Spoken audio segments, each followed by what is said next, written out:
Hey everybody, Chuck here. Before we get started, I just want to let you know that CRITCon 2025 is live. Once again, we're hosting a game convention in Portland, Oregon this October 24th, 25th, and 26th at the Hilton Doubletree, right off the Max line near downtown. Killscream is back with Killscream 4, a 2-day tournament with 2 golden tickets on the line. It's 2 days this year, October 25th and 26th, with some amazing prize support as usual, and the Kill Team Cascadia Bounty Board for charity, as well as a painting contest to go along with it this year. This year on Friday, we also have Kill Team Doubles. You push 2 boards together and fight with your partner against another team. Deal is shooting across boards, sharing command points with your partner, and battle through 3 rounds against 2 opponents. This year we have a bunch of other game systems too, including Star Wars Shatterpoint, Star Wars Legion, Horus Heresy 30K, and Marvel Crisis Protocol. If you took some of the hobby classes last year, don't worry. Painting classes return this year, along with Dan Osborne and Useless Wizard from last year. We have former Privateer Press studio painter Matt DiPietro and Portland local Selnar teaching classes Friday through Sunday. We also have discounted rooms available at the Hilton Doubletree. You can find all the info at cascadiatabletop.com or in the show notes. Tickets are on sale now. We hope to see you there this October. Come show Connor your feet. So I woke up this morning with a dull, throbbing pain from the nape to my neck to the back of my brain. So I went to the doctor, and he said, I do fear. You've got the Vox Cascadia podcast in your ear. Ooh, wow. That was nice. Unprompted. Yeah, I know. I thought I'd surprise you guys with that. That was real nice. Hold on. Can we do it one more time, though, just to get it? Mm-hmm. All right, hold on. You ready? Oh, God. Oh, no. Those have been a hot topic since last week. This stuff. I didn't realize that would cause such controversy for the audience. I mean, Ooh. I mean, here's the thing. So if you don't get the reference from last week, Tyler came in real hot on Electro Swing, and Greg in our chats also came in real hot on Electro Swing and how did not like Electro Swing. Max came in real strong saying Caravan Palace. Brandon Bean came in real strong saying Caravan Palace. Cody came in as a supporter too. Cody came in as a supporter. Nick was like, that was my favorite part of the podcast, was the Electro Swing outro that we played for like 3 minutes. God, no, that's just cruel, Nick. Like, geez, man. Like, we got to step up our game, you guys. Like, that can't be the best part of the podcast. I don't know if it makes you feel any better. It's not my go-to, but my go-to is male manipulator music, so it's like a net neutral, I guess, maybe positive. Hey, like, I don't know. It's net neutral. That's all you feel when you hear that? No, I meant like my change of pace would be like if we were to choose a song to exit on, it'd be male manipulator. And I figured most people would probably hate that more, or at bare minimum be like net neutral on that change. I mean, like, male manipulator music has far wider reach. Probably the most popular music, versus like my music, yes, we do have our doom metal fans, death metal fans in the audience here, but I don't think that's what people want to hear on the outro.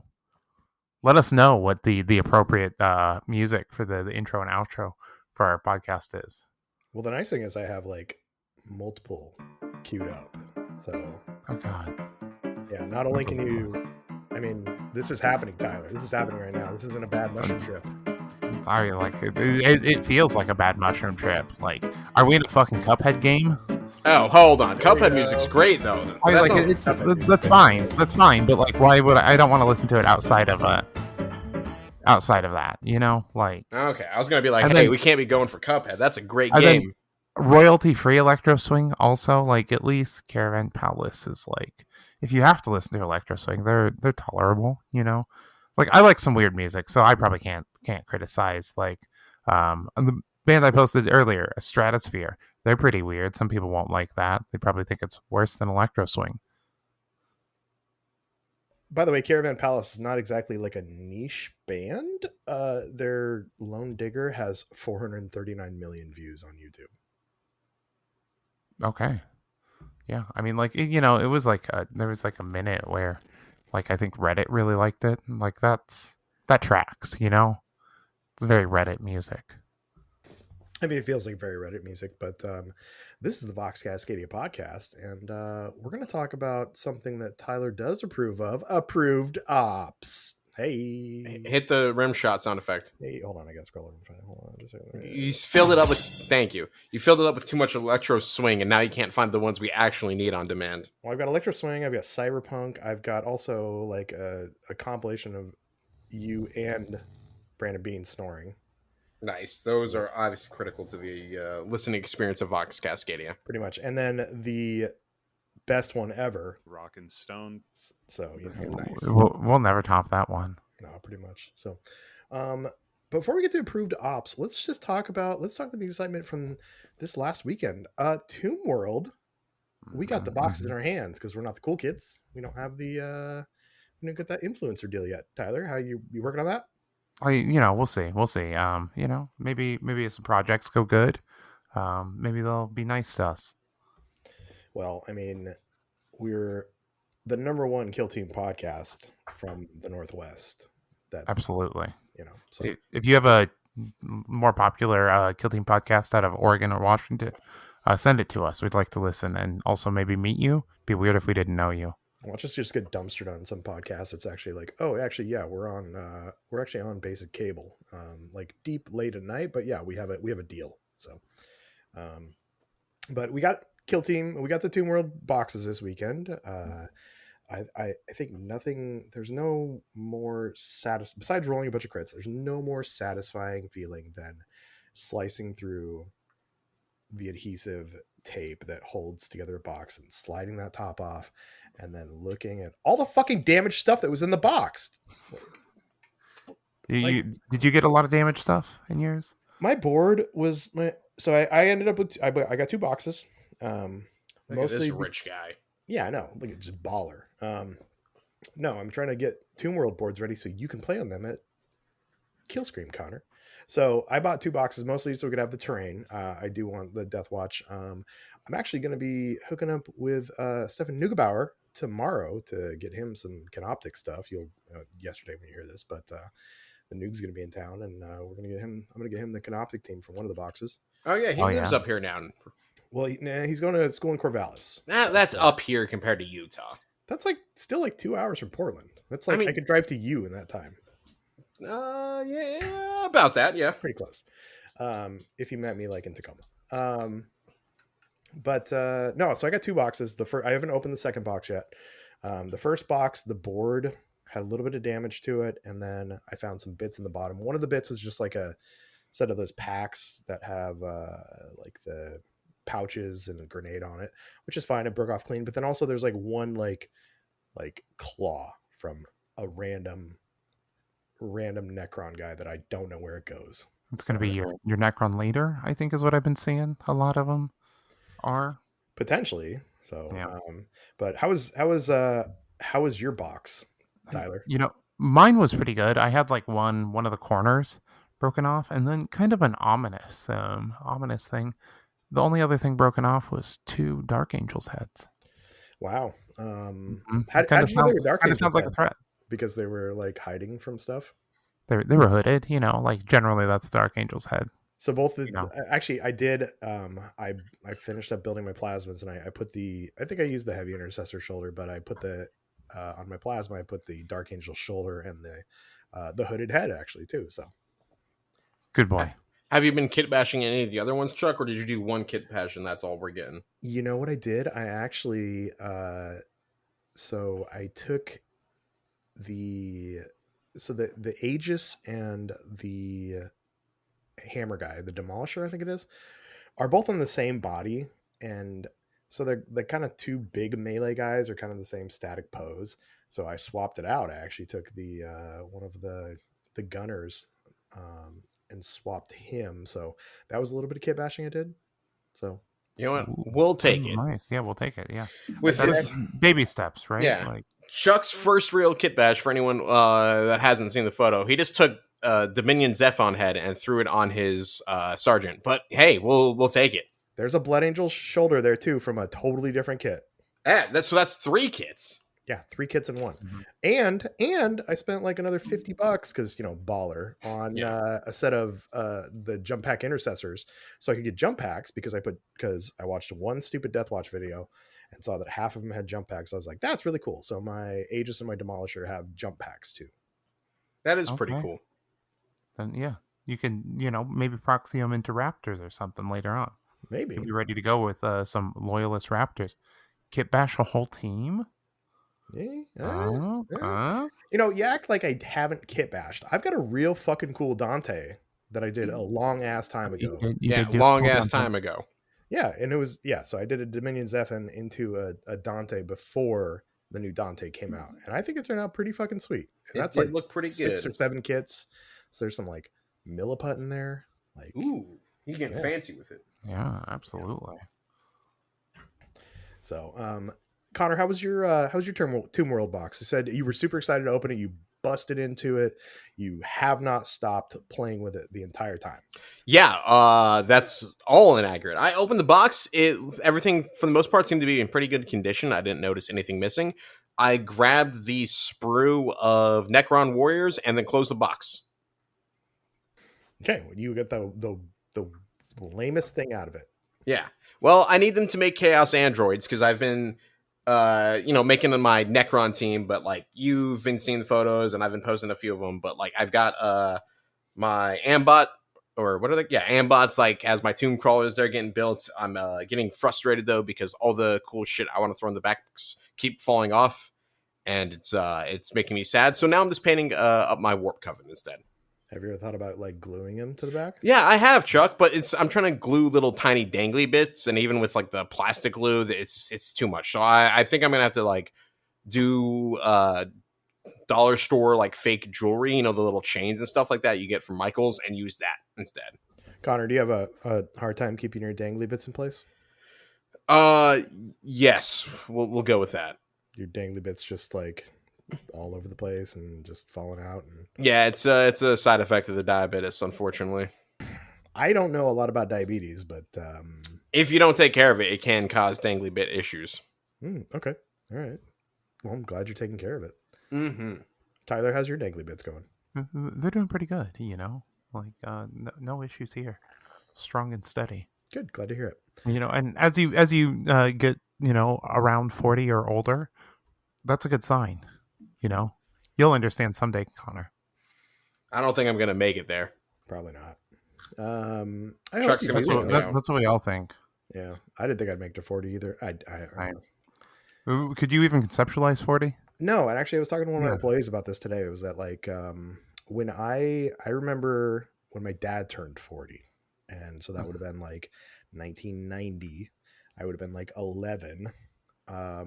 And I remember his like over the hill party, and it was like it was dark, and it was like a bunch of like inappropriate stuff. Like they got him a cane, and the cane had on it like a bicycle horn. It had on it like reflectors, and at the very bottom of the cane, it had a mirror on like a little like arm that was pointing up. Okay. So like so so your dad's a perv is what you're telling me. I'm not saying that. I'm saying the people that bought this for my dad. Mm-hmm. Oh, I'm gonna be honest. I was not understanding what that mirror was for. That's gross. No, Tyler's like Tyler had one on the end of his shoes for a long time, so he knows what's up. We did one for my dad also when he was 40, which like that seems weird because it was like a bunch of like tombstones and shit. Also, like it was they were pretty grim in the 90s. I feel like. No, yeah, my 40th 6 years ago was we did it at a sports bar up the street called Big Owls, which is like huge, a ton of TVs, and we had a Nerf gun fight. Did you like break your hip doing that? No, I didn't break my hip doing that. It was something else. Okay, it was just taking out the trash. But no, we had like a Nerf gun battle that. Like 2 years later, I talked to one of the employees and mentioned that I had my birthday there, and like, oh, we had some Nerf guns. They're like, oh, you had the Nerf gun war? I'm like, oh yeah, oh, okay. So yeah, no, it was in the 90s. Were kind of like the 40th birthdays were like real dark, and yeah, absolutely. Although I feel like these days, like 40 is way different than it used to be. For sure, absolutely. I mean, like, I don't think like 30 or 40 look the same as they used to. People don't smoke as much. No, I make up for that for them. you just smoke Not it. not tobacco. cigarettes. Yeah, though. I mean, like I meant like a little bit, cigarettes. little bit. You know, Yeah. a little bit of tobacco for fun. You get that like are you that like party guy where it's like you go to a party and people are smoking around you? Sometimes I just like to top off my bowls with a little bit of pipe tobacco. I feel like that's different than just like straight cigarettes. Taking drag off a burnout heater, as the kids called it. I mean, like, it definitely, anyone wants to take a bong hit with me. It's an experience. That's a head rush for sure. Yeah, I can't keep up with that. So, back to Kill Team stuff though, because this is a Kill Team adjacent podcast. One, like, I feel like this Tomb World box has at the same time has some kind of really nice quality of life innovations, at the same time kind of sucks. So they didn't have normally have the cardboard dividers between like the sprues and the other stuff in the box. Now I guess they put the cards and stuff in its own little like cardboard sleeve. Yeah. And a lot of people had like their board damaged. I know I saw a couple people, I think like Eric from Gig Harbor, and I think maybe even Zarin had their boards damaged. They showed. My board was a little bit damaged. I haven't really dug into it, but it just one of the corners was messed up. But then at the same time, this box is thick.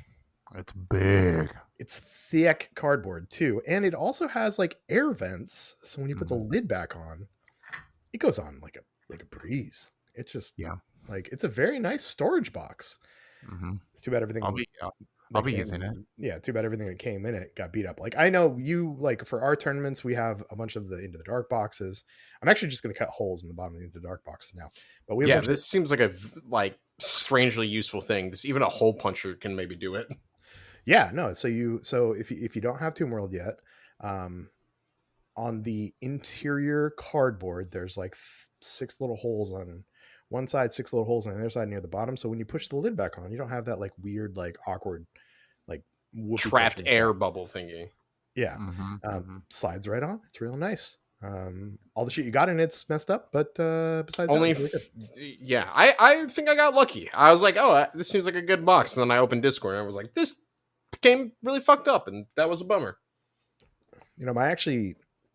I have yet to experience the issues with the mold lines though too. Have you guys? Oh yeah. Oh man, I'm actually scraping the sprue gates off of terrain right now. Have you guys done that yet? I mean, the sprue gates on the terrain, I expected. That's like there's like 10 million of them, and they're thick. They're not that bad though. They're all like, I mean, if you have some nice clippers, like I've been using God hands for it because I can use God hands. You just clip them. You rub a little. You get the nail file. You rub that over the top of them. They come out real clean. Yeah, but then like also like they're not like the mold line at the top and the bottom of the terrain. It's not like actually flat, so like it doesn't set as well as it could. So you got to scrape that level. Yeah, my issue actually, I think it's maybe one of my sprues was kind of warped a little bit. Like if you hold 2 of those same wall sections up next to each other, you can tell that one of the walls has just got a little bit of a curve to it. It's nothing crazy. Mm-hmm. I've heard some people like the curve. Yeah, it's. I mean, mine goes to the left, not the right. Ah, okay. Yeah, same here. Yeah, let's get that. You get the stranger. So, Connor, do you know what the stranger is? Tyler, you know what the stranger is, right? It's been a long time since I've heard that term. No, like you say the stranger, and my first thought goes to stranger danger, not whatever you're talking about. Maybe stranger danger. No, so you sit on your hand until it falls asleep. Oh, I've heard of this. Yeah. No, so but I think so. Have you guys, Tyler? Sounds like you've been working on the terrain a little bit too, though. Yes. The terrain is my top priority for obvious reasons. I have a lot of terrain I need to paint. Why? What's going on? So I got, I just got on the 5 demo, sets I need to paint. Did they show up? Not yet. They should show up. I still have some clarifying things to find out, and I'll tell you guys more when I can. I don't think you're going to be able to have as much fun with it as you think you are. I think it's going to be real. I mean, like, by the I think it's it's going to be pretty straightforward, but it's an exciting opportunity. It is pretty cool. Yeah, it's pretty sweet. Let's, So we'll tell you more about it later. I thought you guys were talking about CritCon, and I was like, "What's going on?" We'll just keep like poorly segueing into buy your CritCon tickets. Yeah, someone has commissioned me to paint 4 sets of terrain. That's all I'll say for now. So someone really popular in the kill team scene. Yeah, they're kind of fundamental. So I mean, yeah. So those actually you'll be able to see those sets at Kill Screen probably. Yeah. I got one of my 2 sets. I got it all cut out. I got it put together. Have you fucked around with the like connections and I played with the connections. Not like really like how like layouts work, but like the connections seem pretty good. Yeah. I'm a little interested to see when I get paint on how smooth they are. Yeah. And whether I'm going to need to go back and like sand, like make a little tiny sanding block to fix it. My thing with it is that how they connect. So they connect really nice. They just kind of push fit. Mm-hmm. Seems like they connect. Seems like they sit really good. There's no caps anymore. Much nicer to put together, it seems, than Into the Dark. Yeah.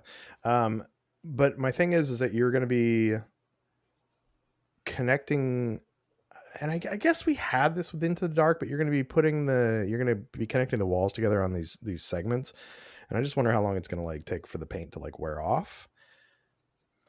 So like with my Into the Dark, I actually painted it assembled, and there's no paint in the cracks. But no one has ever noticed. And I actually I taped off my connections. I put paint in the cracks, but I taped off my connections.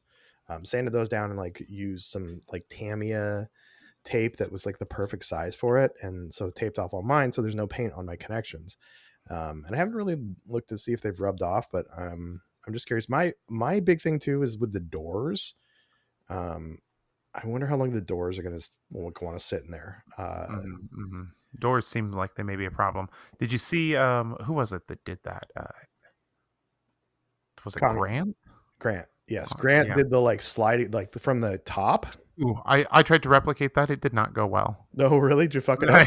I definitely I fucked it up, and I did this horrible patch job. I'll post photos of it. Connor, it's like yeah, it was really cool. Grant, like for context for anyone that hasn't seen it, Grant essentially like cut the top of the. I think he drilled it. I guess drilled would be a better thing, but like either drilled or filed or cut out the top of it so you can just drop the door into it essentially, and it stays pretty steady. But then somehow he's got a way of knocking it out, like when it needs to be removed.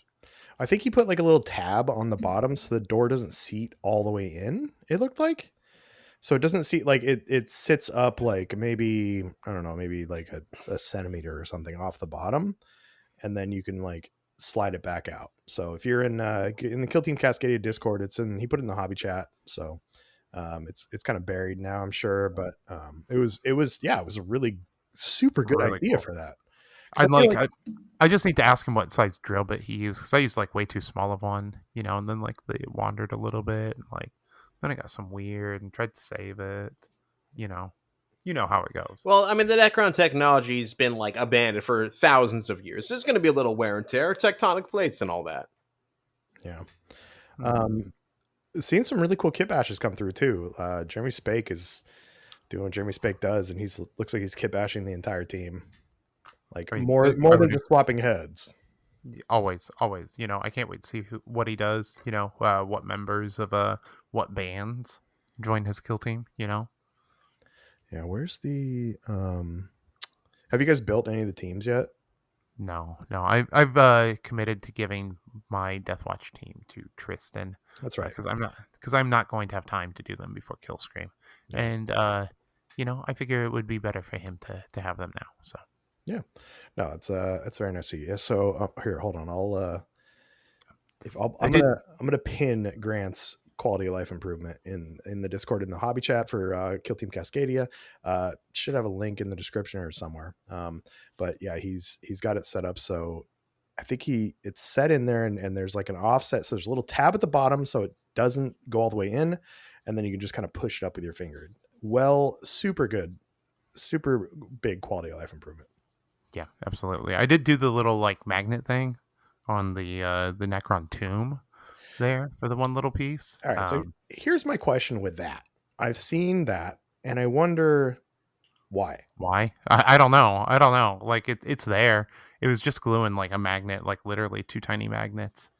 Although I did run out of super glue, so I ended up like just burying the one on the bottom in like a whole bunch of plastic, and then plastic gluing it like in a tomb. How did you Yeah, run man. out of super glue? I have more super glue than I have food in this house, probably. I generally use like the small tubes of super glue because like I feel like super glue goes bad fast. I don't think. I mean, I don't know. I get the Loctite squeezy ones. Yeah. Which, by the way, pro tip, Nick taught me this. If anybody's using the Loctite like squeeze bottles, when it stops like giving you glue, cut it out, because it's just basically one of those small tubes of super glue that has a nice adhesive or nice applicator. You can get like an extra like half tube of super glue out of it, basically. Oh yeah. He showed me that. It was nice. Definitely useful. Yeah. So I got my entire Tomb World 1 kit ready to prime. It's on painting sticks. Nick was down this past weekend. He got his primed. And I got my Death Watch totally built, actually, except for the heavy intercessors. I'm getting a body from Jeremy Spake for one of the heavy intercessors, and then I'll be my Death Watch will be built too. So I've been digging into the crafting side of it. That's exciting. So yeah. I think the Death Watch kit is a really good Marine kit. I think. It looks really nice. Like I definitely thumbed through the kit, and it looks nice. Like everything is sharp. It's a great modernization of the classic kit. It had some really neat things actually that it until you put that, like when you see the pieces just kind of like off the sprue, until you put them together, you don't really understand how well it works together. Like the plasma guy, he's got a purity seal just like on the cord on his plasma, and I was like, oh, that's kind of weird spot for a purity seal, but when you put it together, it sits right on his thigh. It's a super well done kit. Oh, nice. Yeah, and I haven't had the issues. A lot of people have had issues with the mold lines, but mine have been pretty good so far. Apparently, that's like mostly the heavy intercessor that has issues. Yeah, I'm getting to that right now. I've got the bodies together. The bodies haven't had any issues, but I haven't really dug into the arms or anything. So maybe that's where it is. So this weekend we actually have the new approved ops coming out. So have you guys had a chance to dig into those? I have not. I actually forgot to order a set. Sir. Yeah, I know, right? Like, well, the good news is I have two things on order from our friends at Board Bard that are doing actually sponsoring and giving the prize support for our Kill Team doubles. So thanks for Curtis and the crew over there hooking me up with. I got my Tomb World boxes from them. I've got 2 of the approved ops as well, so I can get you one of those if you can't find one, buddy. Sounds great. Appreciate it. So we don't have the cards in our hand, but we do have images. We do know what's going on. So people on the internet have been sharing those, and the missions are the missions, the TAC ops are the TAC ops. The big change though is initiative, and we've talked about initiative before. I think we talked about it actually with our East Coast brethren on Vox Scream as well. But there's a big change. The scouting phase is dead. The scouting step is dead. Long live the scouting step. Yeah, rest in peace, scouting. Oh, my beloved friend. We have a moment of silence for the scouting step, because that's the only thing that deserves a moment of silence in the last week. Besides the kids in Colorado. But scouting step has kind of been controversial since it came out in this edition. I think more than last edition. I think in last edition it was kind of just like, I can't even remember, what did you have in last edition? You had a dash. You had a dash with fly. You had the order change, and then you had a third barricade. Yeah, and so and then in this edition, it's been equipment, extra piece of equipment. You got a full reposition ending within 3, and then you got the ploy. And I think I've seen equipment 95% of the time. Yeah, absolutely. I mean, like, it's clearly the better choice generally. Yeah, with the situations. with free ploys, that's cool, but rarely is there shooting going on or anything that like would be needed in the first turn. And the reposition's useful when you want to like climb something, but with ladders kind of getting around that and generally being better, as well as then like you're not scoring on the first turn, you don't really need to move up the board too quickly anymore. Yeah, I think of all the games of Kill 2 I played this year, I think I took reposition once or twice, and that was only when somebody set up poorly and gave me a shot, gave me an alpha strike. Absolutely. Every other time it was equipment. Like, what do we call? What was the nickname we had for the scouting phase? Did we have a nickname? I don't know, like fifth equipment slot? No, it was something to do with smoking weed. I mean, no, that is the scouting phase. That Yeah. is the scouting phase. Yeah. But like, yeah, it was just everybody took equipment. It was, and very rare. Like, I don't think anybody took ploys because since turn 1 is so quiet, nobody's taking ploys for anything. Everybody took equipment because if you're playing it Into the Dark, you probably need some barricades. And I feel like the equipment is so good. Like, most of the team equipment is so good that a lot of times you want to take 3 to 4 pieces of your own team equipment. Mm-hmm. And then you need ladders or a barricade. Yeah, or a heavy barricade somewhere, depending on board. Like, some of that stuff is game changing. Like, one of my big gripes with Volcus is like how there is optimal terrain placement, optimal equipment. Like with some boards, or some layouts, you want to take specific equipment, and you want a specific side so that you can optimize, your gameplay and deny your opponent like a lot of control. Yeah, and we have some equipment now, like the razor wire that you can just kind of shut off areas. My favorite thing was the fact that the equipment now you could take like stuns or cracks or whatever, because whenever I've taken barricades, 99% of the time I've taken barricades, I just fucked myself. Like, I'm not smart enough to put a barricade in a place that's going to be advantageous to me and disadvantage my opponent. I just put it someplace where like I get up to it and I'm like, oh, I wanted to go around that. So, well, hey, now you don't have to worry about that anymore. Now I don't have to worry about that anymore. So, it's going to change stuff though, because it's going to be, I mean, there's some teams I think that got stronger because of this. If you have teams like Death Watch, where if you take the Sergeant, you have an extra equipment piece automatically. So you can take your 3 to 4 of that. You can take your ladders. You can take your smoke or stun or whatever. But and you don't have, everything's a roll off now. So Connor, do you know how the new system works? Can you describe it to us? Yeah, I actually played practically new crit op, new equipment, all that, or not new equipment, but new initiative, all of that last week on Friday with Sam. So thanks, Sam. That was a good game. Not the Sam we often talk about, but a different Sam. Sam, who's an event organizer up here in the Bremerton area. But yeah, new initiative is you just roll off at the start to determine attacker and defender, and then again, so the person that essentially is attacker, they get a reroll to use at any point during your initiative roll-offs, and then at the start of the first turn, you roll off again to see who wants to go first versus like all that jazz. And if you are the loser of those roll-offs, so in the pregame you get the reroll, and then in the first turn, second turn, and third turn, if you lose that numbered turning point, you get that number to add or subtract to your future roll-offs. So if you lose roll-off 1 in turning point 2, 3, and 4, you have a card that you can use once to add 1 or subtract 1 from your dice result.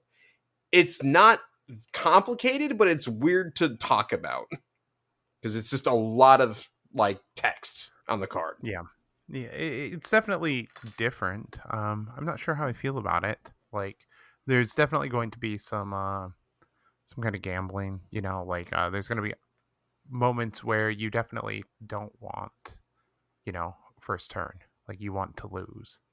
That's what you're hoping for, right? Well, I think you can also, depending on where you're at and what cards you have, you could make it so you lose. So yeah, if you have a minus, yeah, exactly. If you have a minus like 3, you can very often make it so you lose like the final turn. Mm-hmm. But I think it's rare for me that I ever want to lose initiative, like minus the first turn. So I think that like high level in like some of the new missions and stuff like that, they favor going last more than anything, you know? And the ability to manipulate the order you go in, especially if you're playing a very conservative game, which a lot of the teams right now feel like they are, you know? Um going last is not an issue for say like Raveners or something like that. Yeah, because Raveners are just hiding in their hidey hole. So, I, I, I haven't played it yet, but just from people smarter than me that have been talking about it, I like this because I think it's a giant feels bad when you lose all 4 initiatives. For Like, sure, and 100%. Yeah. and I've seen a lot of people in our Discord that say like, "Hey, if your game plan relies on you winning initiative, you've lost the battle already." Which I disagree with because I think that if you lose 4 initiatives in a row, it doesn't matter what your game plan is. I mean, you can still win, but I think that puts you at a big disadvantage. Agreed. Especially So, because I feel like this game in turn 2 and 3, again, new tac ops I haven't, or crit ops I haven't played enough, like Tyler said, to know if they reward it. But like historically, I feel like going first, turn 2 and turn 3 gives you like a huge boost in your likelihood to win the game. Like, Agreed. because you, at least the way I approach the game is I have always tried to make it that even if I lose initiative on either flank, or like I have 2 options for good opening turns. And I feel like that's something a lot of people should really work on, like if you're struggling with games, because it rewards aggression. Killing a model and scoring a point is always going to be good, especially if you can do like both of those things in the opening of turn 2 or 3. It does mean sometimes you lose initiative and then your big plans fall apart, but it's fun to gamble and it's fun to make like risky plays and try and set it up so even if your opponent goes first, they only can answer one of your opening moves. yeah, I think if you have a couple things set up, losing initiative is not as bad, but I still think like I've had games where I've lost every single initiative Yeah, and it just feels bad. it definitely makes a difference. Mhm. Like it, no doubt about it. And sometimes, Especially if you get some bad dice mixed in there, you know? Like add that to the mix and it's like, "Ooh, buddy, that feels bad." Like, all right, you set up your second play and then you dice, you know, like you get all ones, and you don't you have know, your ceaseless or rerolls. something. Yeah. Yeah, your rerolls back into twos. Um, you know, so like you're screwed and then you whiff and then you continue to lose initiative. That just feels rough. Yeah, and I think that losing the game, it's just a different feeling when you lose the game and you never had initiative versus losing the game and like had initiative a few times. Like, and it's probably just a mind game with myself, Mhm. but Agreed. I think that like and I feel like this is the story that I've told when I've come out of these games where I've been like, oh well, yeah, it was close, but I didn't win initiative a single time. And I don't know, so I just think I again, I haven't played it yet. Just had some like theory crafting, listened to other people talk about it. I do like that there's some changes to stuff. I was listening to Kill Team Casuals today. Which by the way, Kill Team Casuals said that they're the final word on Kill Team releases because they talk about everything after everybody's talked about it, but we actually talk about it after they've talked about it. So we are the final word.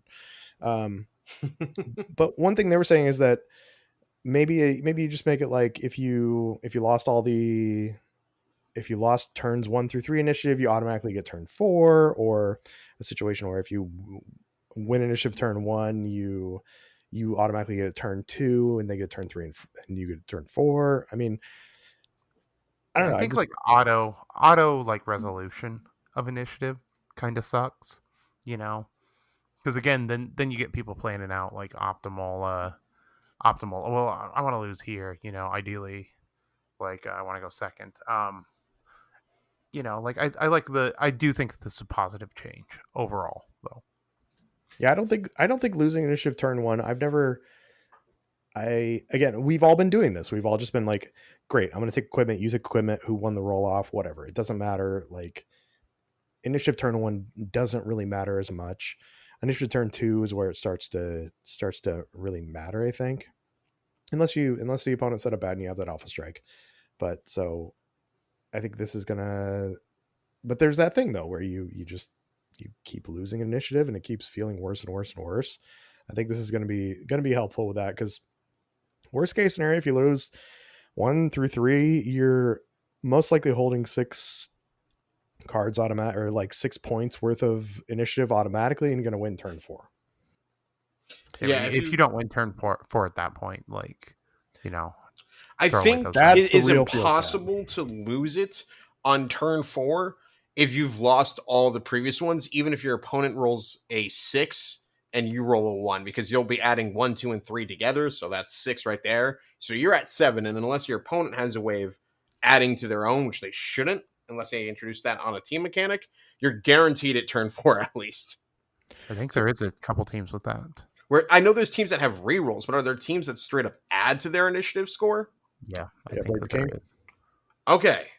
So then, is Blades of Cain have had the like +1 -1 thing for one of their pieces of equipment, I think, since they came out. Well, even then, if your Blades of Cain can only add 1, you still will tiebreak and get the choice turn 4 if you've lost all previous 3.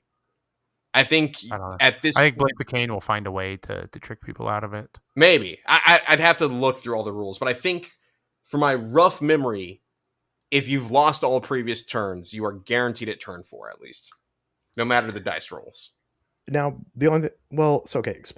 Explain to me how exactly the cards work. When do you play the cards? After you've both rolled, I think. We might have been playing that wrong, but it would be really weird to me if you have to play it before seeing the dice rolls. No, I don't think you play it before seeing the dice rolls, but I'm just trying to remember how. So, like, say I lost turn 1 initiative and you won turn 2 initiative, and then you lost turn 2 initiative and we got turn 3. So I had I had a +1 in my hand. You had a +2 in your hand. Yes. I'm just trying to remember when we both roll, and then I guess you decide. I don't know. Like, I'd have to go. You can both play them, right? Yeah, you could both play them. I guess it matters for order of operations, like whether you want to play yours to counter your opponent or not. I don't know if there's exact wording on it yet. Again, I've looked at the photos, but I'm not recalling it off the top of my head. Well, so overall, I mean, just vibes so far. Are we liking this and the removal of the scouting step? I'll miss scouting, but I think this is better or I think the initiative adding and stuff is nice. I think it's a positive change overall. Yeah, it's it'll be fun to play, and again, hopefully it gets rid of those like feel bads from it. So yeah, I think it will at bare minimum. At the bare minimum. Have you guys looked at the new TAC ops and stuff, new crit ops? Yep. What do you think, Connor? These ones are weird. Security no longer nearly as good as before, so that's kind of nice. And security was hands and feet above all the others, right? Like, well, Recon was real good. They're different now. They're different. They're very different. Security, like I'm looking at this from like the Rekka view. It seems like security is going to be real tough for Rekkas, whereas I always played security with Rekkas. I mean, you can play in a banner, but then you've got to just defend it. You've got Envoy, which is you reveal the first time you select an Envoy, strategic gambit in each turning point after the first. You select one friendly operative to be your Envoy until the ready step. Next strategy phase, blah, blah. At the end of each turning point after the first, your Envoy is wholly within enemy territory, not within control range. You score VP. This is true, and your Envoy is not less than wounds. You score 2 VP. That might be actually a decent one for Rekkas. Yeah, you heal too, so you know, like. Yeah. Well, it's not. I guess it's not if you're at full health. It's whether you've lost any of that. Yeah. Mm-hmm. So I'm curious if you lose round wounds and then heal them back, like through I don't know, a medic ploy or something, whether that would count or not. I'm thinking it's you still lost them. You just gained them back. So I don't think it'll count for that. Mm-hmm. But I know there's going to be people that argue both ways. Yeah, that's what we're here for. That's what we do in Kill Team. To argue about stuff. So I like take a look. Oh, go ahead. No, you first. No, you. Tyler, say something. You. All right. Yeah, damn it, Tyler. I like Sweep and Clear. Sweep and Clear is fun. It's kind of annoyingly difficult, as I discovered on the one game. Mind you, I've only played one game with these things, so who knows? But it was just like, damn it, it was a weird thing of like, I want my opponent to get on the objective and maybe score before I do, so then I can score this afterwards. But thematically, I love it. Weird. I mean, like, it's cool. Like, they're strange. They're a departure from what we've seen, right?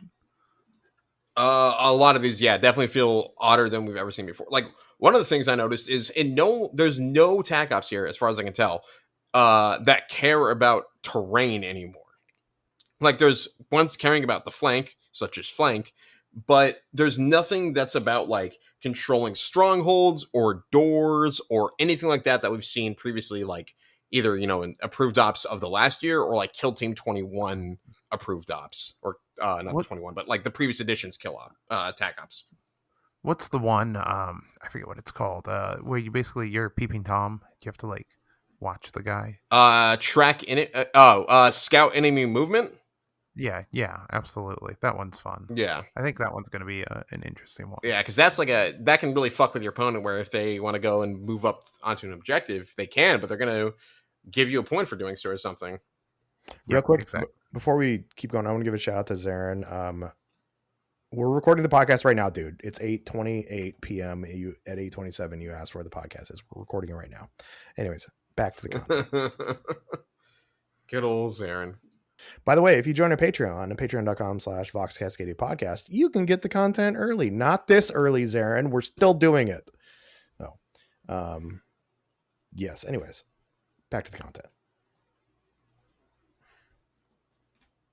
Good content, right? Yeah, good. This is where we're talk. Oh, okay. What are we? Okay, talking. So Connor, tell us about your game then. Yeah, it was a pretty fun one. I got very mean and demolished Sam. Just his dice did not want to work, or rather, my dice excelled. Every time he shot me, he'd get like, we were playing Nemesis Claw mirror match, and every time he shot me, he'd get like a hit, maybe a crit, and then I just roll like straight sixes, no matter what. It was crazy. It was also one of the weird times where I lost, I think, 3 operatives in turn 2, but still felt ahead because I think he only had a single operative at full health. 2 were dead, and 3 were all like within 1 shot range. It was a really crazy turn 2. But did you bring sounds like Nimclaw? Or? Yeah, it was my Nimclaw versus his, and we played mission 7. Yes, download, which is, again, we talk about weird missions. Like, I like these more looking at them than the previous ones, but they're odd. Like, download is, like I said, mission 7, and you have to for an action point, control the center or the objective or the opponent's objective marker, and then spend an action point and you download the objective. You get a point for doing so, but then that no longer counts at the end of the turn for controlling that objective. Like, you don't actually want to be on that objective anymore, which is really weird. So wait, hold on. Mission action download. Also, rest in peace, Robert Redford. Mission action download. 1 center or opponent's objective markers operative controls is downloaded. Victory points at the end of each turning point after the first. If friendly operatives control more objective markers than enemy operatives, you score 1. Ignore downloaded when determining this. Whenever a friendly operative perform download action during the 3rd turning point, you score 1. Whenever you do it during the 4th, you score 2. Yeah. The real question is, like, would you guys download a VP? You wouldn't download a VP, would you? I would. Mm-hmm. I did it, in fact. I did it. I downloaded for 3 victory points. Would you download a car? I would download a car. I mean, fuck yeah. We're calling the MPAA on you. Yeah, right. What was the shirt I saw the other? I think I posted in Discord something about downloading or whatever. That ad campaign, I don't think stopped anyone from doing anything. No, not at all. In fact, it encouraged me. Yeah. What was the actual? I know that you won't download a car, but what was the actual thing it was saying not to do? That was it. It was don't. It was, yeah. I mean, like, but it was also in the ad. It literally told you, you wouldn't download a car, would you? Yeah, but what was the thing it was actually saying not to do? Download movies. Oh. And music. I think it was just like general. Like, just don't pirate shit. Yeah, we'll stop making 700 different fucking streaming services. Yeah, piracy won. Piracy's back, baby. Yeah, the thing is, like, we were like, all right, we're cutting the cable, we're getting this. This is so great, and it's like everything that happens in Cable again. capitalism, where it's like Cable again. you have the the disruptors, the people that break the systems, and then they just ruin the systems for the sake of their stockholders. Yeah. Amen, brother. I think that I think everything should have to be on all streaming platforms, and you just have to pay for one of them. Here's my take. I think, as a sports ball fan, by the way, Connor, did you win this week? I did not. I lost by like 14 points. It was a close game, though, and I lost to the guy that was... I was actually ranked first after week 1. He was ranked second, so it was a good match. I told you need to give Nick and I your login so we can actually just like we can get you some waiver wire stuff going on. Come on, I know it's just a weird email, isn't it? Right? It's like no, it's the same email and password I have for practically everything else. Love Cortana feed 69. Yeah, definitely that's bad internet security at yahoo.com. It is bad internet security at zipmail.com or whatever. Where were we at? I don't know. We were talking about my game. Download. We all know you don't have any. Oh, I'm married. I'm the only one here that's married. Hey, I was divorced. I was married. Yeah. Actually, I'm still married. My divorce hasn't been quite finalized yet. Well, fair enough. I'm more married than Chuck is. So, by the way, marriage says 0 about game. It means I was at least decent enough at one point to have some. It means you just found one. You know, like you could be like. Hey, if anything, we have photo evidence that clearly I was putting something out there that was good enough. I just was too dumb to realize it. By the way, like hanging out with you and your wife was super fun because it was just me and Sierra roasting you the entire time. Yeah, 100%. Yeah, so it's good to know that like the legacy of just roasting Connor carries on, no matter who you're with, even with the woman you convinced to marry you. Yeah, she's the best. He's into it. Yeah, 100%. There's a reason I like mean women. Yeah, Shadowheart. Yeah. Yeah. Who else is mean to me? I mean, everyone is, but pretty much. Yeah. Anyways, crit ops missions. What did you take for your? You ran Nemesis Claw. What'd you take for your TAC op? TAC op. I think I went sweep and clear, and then Sam he went one of the infiltrate ones. I think. Sorry, what was Sam playing again? He was also playing Nemesis Claw, as I've said 12 times now. I think he went either plant devices or steal intelligence, but he got 0 on but whatever it was. Gotcha, because you dumpstered him because you're just a sweat lord? 100%. I haven't had a chance to play the new stuff. I played one of the new maps. Did you play on one of the new maps too? Was it Vulcus or Into the Dark? One of the new Vulcus maps. I haven't played. I've actually played on like 4 of the new Vulcus maps at this point. I played on one of them, and the one I played on is one of the ones where you have in like the smaller stronghold, you actually have a light piece of cover, which was interesting because it's, you know, everything on the board's heavy cover already except for like the 3 little pieces, and this one had like right on the point, it had a piece of light cover too inside the stronghold. Yeah, a lot of them have terrain in the strongholds now, which is weird because, like, mind you, we're going off a grid system, so who knows how perfect it is. But it seems like, depending on which way it's facing and stuff, there might be times where you can't move through one of the sides of the stronghold. Like, you'll only be able to go through the right side of it, because on the left side, it's too thin for your base. Yeah, especially if you got some of the big base boys. You know what I'm talking about. Mm-hmm. Well, got the all about that base. All about that base. Yeah, the 50 millimeters on a couple of the Kineptech guys. You know, but yeah, I mean, you know, people talk to death about the crit ops and the approved ops. I'm excited for what the fuck? Are you okay over there? Just my Tomb World falling off my desk. Okay. I had a thought, and this is as the like TO person in my brain. We can do a lot of cool stuff with missions now because we have essentially we got 6 new missions on this one. And so we have, how many missions do we have for this edition of Kill Team? because we could do real weird tournament stuff now. Because if we just like wide open, you want approved ops 2024, you want approved ops 2025, we're just gonna randomly pick. You'd have 15 total missions now because you've only had 3 repeats. So you got 15 missions, and you've got 6 in each of the categories. Yeah, because all the TAC ops.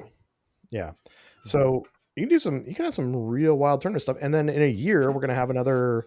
I'm assuming they're gonna keep like loot secure and transmission again.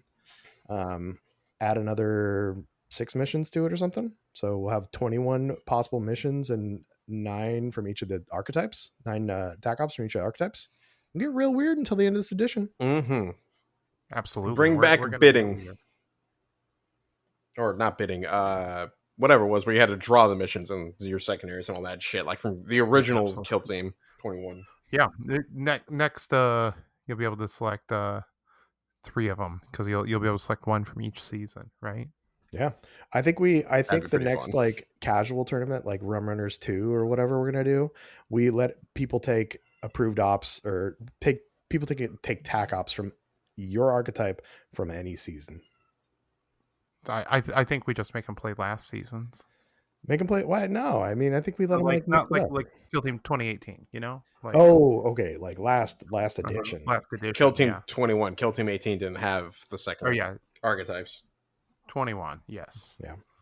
But I think you're gonna have a lot more variety. I think, you know, for competitive tournaments, people are gonna be playing the new approved ops. But if you want to just play like casual and fun and mix it up, you're gonna have a lot more to choose from. And who knows, you may want to go back and play like, I don't know, what was one of the good ones from I don't even remember what the last approved ops pack was besides the loot secure and transmission.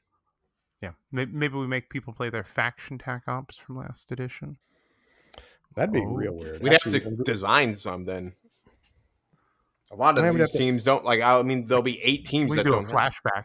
This is a flashback tournament. You got to take something pre-Kill Team 24. Oh, fair enough. We could do that. No. Yeah, who knows? Yeah. Well, gentlemen, any like, we're not going to dig in deep to these. That's not what we're here for. No, that's not what people expect from us. No, we talked a lot of Kill Team. Greg's already pissed, I'm sure, because we talked so much Kill Team. But any last notes that y'all want to talk about? I mean, this edition or this approved ops has orbs, so it's automatically the best, excluding everything else that might be negative. Mm-hmm. For real, that orb is like a great mission, great name. Way to seize the opportunity. Games Workshop with the meme, you know, and buy the orb shirt. It's going to be on pre-order for just a little while longer. Dicethrower.bigcartel.com. Yeah, and CRITCon's coming up in, as of recording this, when you hear this, like about a month out exactly. Days? Something like a little reminder on my phone. It'll be, today's the 16th. I'll be hearing this the 18th. 35 days. Yeah. Mm-hmm. So wow, that's crazy. Yeah, we got work to do, Tyler. We're getting there. You know, we're getting the tickets or sales are rolling in. We want to see you guys signing up for events. We still have room in Killscream. That is going to get down to the last 20 tickets here real soon, though. So if you don't have it, buy them. Yeah, we've got some great prize support. Our friends at Bridge City Hobbies over there, we've got a Tomb World box. Hopefully it's not beat up. I'm sure it's not. We've got like 5 combat patrols. We've got out of stock models that you can't even get anymore. Like there's a Ripper Jackson that's going up. We've got a set of Da Vinci brushes as well as some Army Painter paints for the hobby portion of it too. Board Bard is helping us out with the teams tournament too. If you want to play the day before the GT, don't forget we got 2 golden tickets for Killscream. We have Shatterpoint, Legion, Horus Heresy 30K. We got all kinds of stuff. We're adding X-Wing pretty soon. I'm actually talking to the X-Wing guys. We're going to have that soon. Nice. We're going to have shirt printing's back. So we got live shirt printing showing up most likely with a custom design that's only available at the show from me. And then also the CRITCon stuff, you know? Can we get like a foot shirt just for Connor? I hate you guys. I will put my feet up. I will, like, I've got nice feet. I've got nice feet for a guy. I got nice feet for a trick even too. You'll stand 10 toes down on this? Yes. Design? Okay. You know, we can make it happen. Robot toes? Yeah.